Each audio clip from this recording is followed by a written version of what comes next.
All right, good morning, friends. So we are going to keep reading Where the Mountain Meets the Moon. I'm going to read chapters 9 and 10 today. And while I am reading, I want you guys to be listening and writing down any new vocabulary words that you might hear. So write them down, and then after we're done reading, I want you to go and learn what some of these new words mean. So be listening and writing some new words. Do your best on the spelling, and when you look it up, you'll be able to figure it out. All right, here we go. Chapter 9. Underneath the moon shadows of the trees, Ma stumbled with weariness. Ba did not know how long they had been walking. With every step he peered at the ground, the light flickering as the lantern swayed in his hand. The forest was full of shapes and shadows, and only barely could he see the faint footprints on the ground. It was like searching for a wrinkle in a flower petal.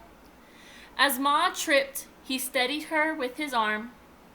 "We should rest," Ba said. Ma shook her head and pulled away angrily. "We must keep going. We have to find Min Li." "But you are tired," Ba said, "and I am too.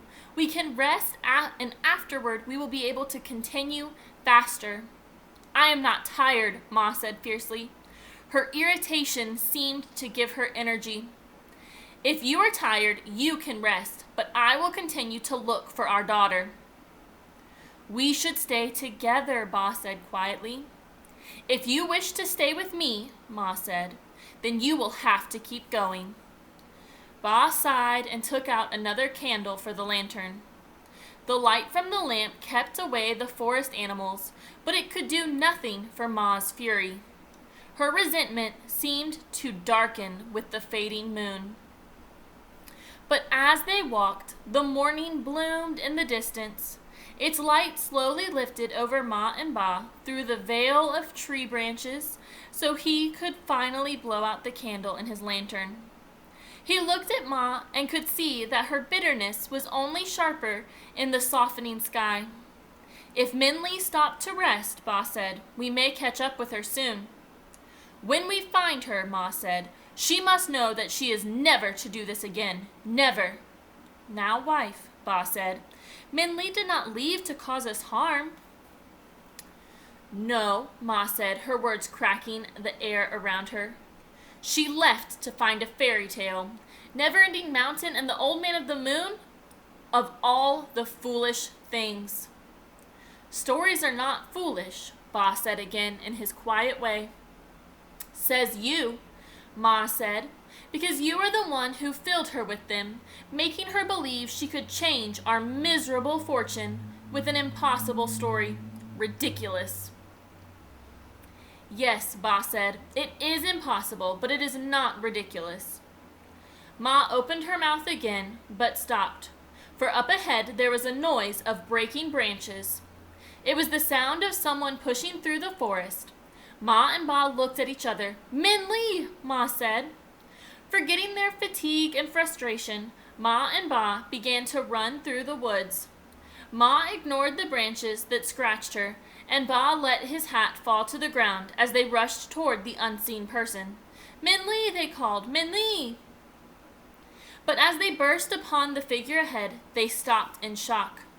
It was not Min Li. Instead, Ma and Ba stared open-mouthed at the goldfish man. Chapter 10. Min Li gaped at the dragon in front of her. He was brilliant red, the color of a lucky lantern, with emerald green whiskers, horns, and a dull stone-colored ball like the moon on his head. At least what Min Li could see of him looked like that, because he was also covered by ropes of twine that had been tied tightly around him so he couldn't move, and by the silvery lake of water his tears had formed all around him. Min Li had always thought it would be thrilling but scary to meet a dragon. Her father's stories always made them sound so wise and powerful and grand. But here was a dragon before her, tied up and crying. Min Li didn't feel awed by it at all. In fact, she she felt rather sorry for it. "Can you help me?" the dragon sniffled. "I am trapped." Minli shook herself and started swimming toward the dragon. "What happened to you?" she asked. "The monkeys tied me up while I was sleeping," the dragon said. "I have been here for days." Minli swam over to the dragon and climbed onto his back to get out of the water. There, she opened up her pack, took out the small sharp knife she had brought with her, and started cutting the twine. "Why did the monkeys tie you up?" Minli asked. "Because I want to go farther into the forest to the peach grove," the dragon said, "and the monkeys will not let anyone through. I've been trying to make them let me pass peacefully for days, but they are so unreasonable. Finally, I told them if they did not let me through, I would just force my way. They know I am big and strong enough to go through without their permission, so when I went to sleep, they tied me up." "Why won't the monkeys let anyone pass?" Minli asked. "Because they are greedy things," the dragon said. "They just discovered the peach trees that make up the next part of the forest. The monkeys do not let anyone through because they do not want to share the peaches. Even when I promised not to touch any of the fruit, they would not let me through. They do not even want to share the sight of those peaches." "Why do you have to go through the forest?" Minli asked. "Can't you just fly over?" More tears, the size of lychee nuts, rolled down the dragon's face. "I cannot fly," he sobbed, "and I do not know why. All other dragons can fly, but I cannot. I wish I knew why." "Don't cry," Minli said, patting the dragon, feeling more sorry for it than ever. "I'm going to Never-Ending Mountain to see the Man of the Moon and ask him how to change my family's fortune. You can come too and ask him how to fly." "You know where Never-Ending Mountain is?" the dragon asked. "I thought to see the Old Man of the Moon was impossible. You must be very wise to know how to find him." "Not really," Minli said. "I got the directions from a goldfish." Alright, that's the end of chapter 10.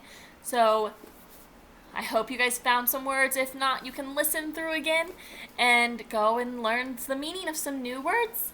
Come back tomorrow for more.